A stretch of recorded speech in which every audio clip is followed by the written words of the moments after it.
M নাসিরউদ্দিনকে সংবিধান সংস্কার পরিষদ সদস্যগণের শপথ বাক্য পাঠ করানোর এবং পরিচালনার জন্য বিনীতভাবে অনুরোধ করছি।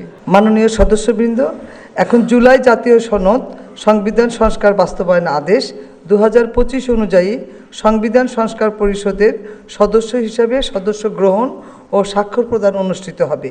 এ লক্ষ্যে আপনাদের ফোল্ডারে নীল রঙের একটি শপথপত্র সরবরাহ করা হয়েছে। আমি এখন জুলাই জাতীয় সনদ সংবিধান সংস্কার বাস্তবায়ন আদেশ 2025-এর অনুচ্ছেদ 8 এবং তফসিল 1 অনুযায়ী শপথ পাঠদানকারী মাননীয় প্রধান নির্বাচন কমিশনার জনাব এম নাসিরউদ্দিনকে সংবিধান সংস্কার পরিষদ সদস্যগণের শপথ বাক্য পাঠ করানোর এবং পরিচালনার জন্য বিনীতভাবে অনুরোধ করছি।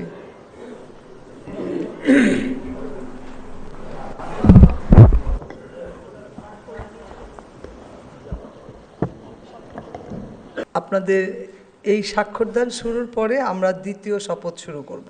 আশা করছি সবার স্বাক্ষর শেষ, আমরা দ্বিতীয় শপথ শুরু করছি।